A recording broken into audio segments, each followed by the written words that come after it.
So two running backs who have been backups. Pollard had a much bigger role, obviously, last year than Alexander Mattison. We talked about Pollard. You seem pretty optimistic about the advanced stats looking good for him. I've heard mixed things about Alexander Mattison, and I think his situation is one of the ones that has bit fantasy managers more than just about any other at running back over the last few years, is taking that guy who has been strictly a backup, thrusting him into a starter role, and then counting on him for fantasy purposes. How does Madison look through the lens of advanced stats? And then Dan, give your thoughts on him after that. Yeah, Madison is really tricky because, I just got to give a shout out to the whole fantasy community as a whole. Like Madison a couple years ago would have been a 4th round pick. Yeah. Now everybody's like, okay, I'm not so sure about these guys anymore. Maybe I do want to take Chris Godwin over Alexander Mattison, or maybe I do want to take Deontay Johnson. So I think the market is getting a lot more efficient in that respect. If you look at like team level context, we were talking about earlier, especially with the Vikings, they are all zone. Especially, in prior years, that's the big thing, is like that old role where, the old Mike Zimmer offense is gone. Like this is not a run first Vikings offense. If you look across the board, Vikings were top 6 in pass rate when leading. They were top 6 on early downs. They were top 6, in the red zone. Like that role, that high volume role that Cook had for all those years is just gone. So like that's the pretense in terms of projection that I'm looking at with Madison. Yep. In terms of his advanced analytics, like it's tricky. It's tricky. Like a small sample, his missed tackles forced are very good, but then you look at his team level, like zone yards per carry compared to Dalvin Cook, it's very, very poor. So he's one of those guys where it's really tricky, and I think it's going to come down to whether or not the Vikings add a second running back here, because right now, his role looks really good. They could certainly add a veteran, but Madison to me is, I think, appropriately priced as he's got a low end RB1 ceiling, and he's appropriately priced as kind of like one of those sketchy RB2s that you can crane your neck and look at Cam Akers the right way and be like, oh man, he could be an RB1. Do the same thing with Alexander Mattison. Where are you taking Madison, Dan?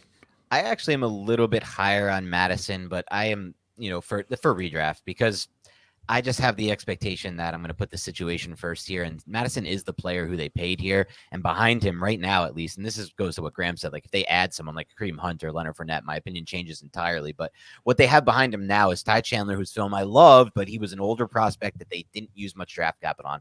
McBride, who I like even more as a fit for that system. He might have been the best zone blocking one cut back in this whole class, and he was amazing at UAB. He has major issues with fumbling, and pass protection is not there. So I don't see how he really gets on the field unless it's for early downs and defined run plays where then you're kind of tipping your hat. So I feel like the only one they can really trust to be on the field and have the Vikings be in a spot where the defenses aren't really guessing run or pass, they can kind of keep it open-ended, is Madison right now. So because of that, I'm getting a guy in an offense I know is going to continue to hum with a real division of really bad defenses. Well, besides Green Bay, I'm not really high on Detroit or Chicago defensively. So I just feel like there's a good opportunity there for scoring, but it just depends on the role. Graham, we got a couple of competitions on what might be bad offenses for running backs, but Dameon Pierce and Khalil Herbert, two backs that I know Jacob Gibbs has kind of fallen in love with as he's dug into the data just a little bit. Pierce now has to battle Devin Singletary, who they brought in from the Bills. Herbert trying to fight off Deontay Foreman, who in his own regard has some numbers that look pretty good, and Roschon Johnson coming out of Texas. Do you have a strong lean on either one of these backfields? Is there a back amongst this group that you really like? Yeah, I'm still in on Dameon Pierce, man. I loved him coming out of college. He obviously landed in one of the best spots he could have, just literally no backfield competition last year besides Rex Burkhead. This year, Devin Singletary has definitely increased competition. I think it comes down to the passing role, though. Singletary, I think, was brought in to be a little more of a change of pace on early downs, and then especially as a blocker.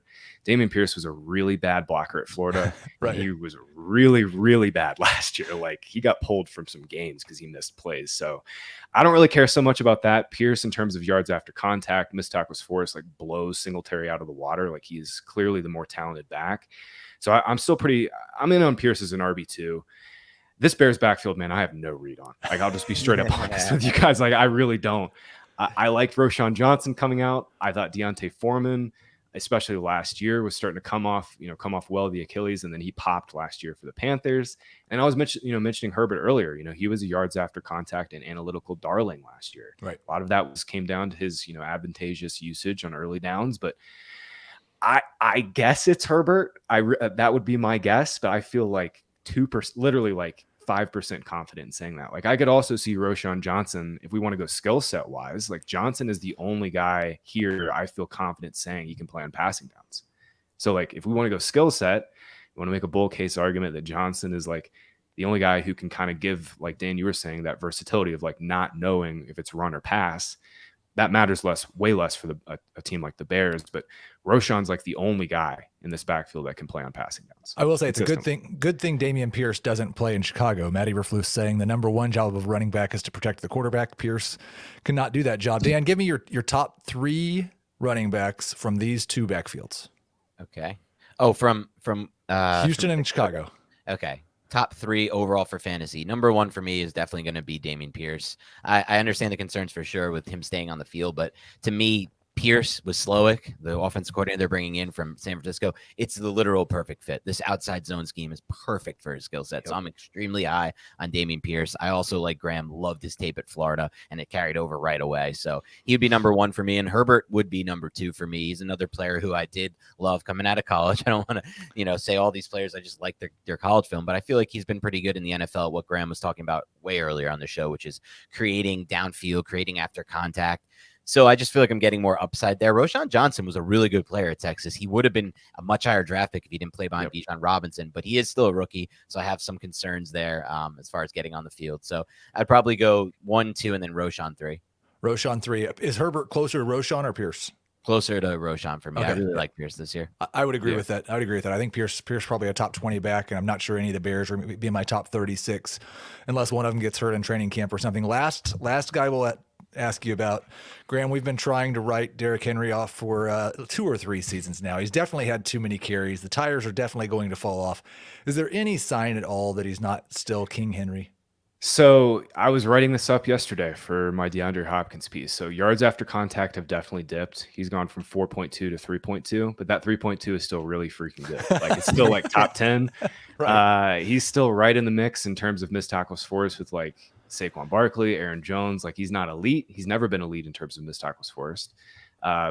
There's been a little skill regression, but like Henry strikes me as an Adrian Peterson type.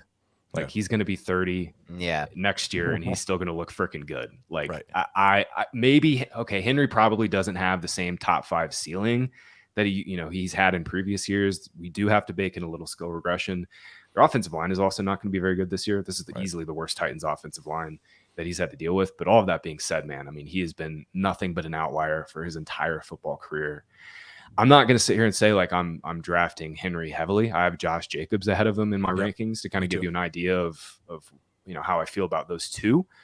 But all that being said, I am definitely not writing off Derrick Henry. I never will. Like, literally will never write him off, especially after last year. I mean, he came back from a foot injury and he was back to his normal self, So I think Henry will be just fine in his age 29 season. Dan, Derrick Henry, round 2/3 pick, always there in round 2, and generally mid to end of round 2.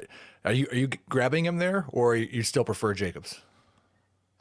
It's close for me between those 2 players. I do typically tend to not go running back though in that spot. I do like some of the receivers more there, especially because this year, like, we didn't get the chance to talk on, but there's a lot of running backs in that rounds 3 through 5 range that I like that I typically don't like in fantasy, like year after year. So it's like a really weird, interesting year there for me. But it's one of my favorite things is the whole dead zone thing that came to be, I think 3 or 4 years ago. I remember Ben Gretsch talking about it on the podcast. And it's kind of like we adjusted to the point to where all the guys we were drafting in round 2 are now being taken in round 3 through 5. So I'm not sure that avoiding running backs in that range is the same great advice that it used to be.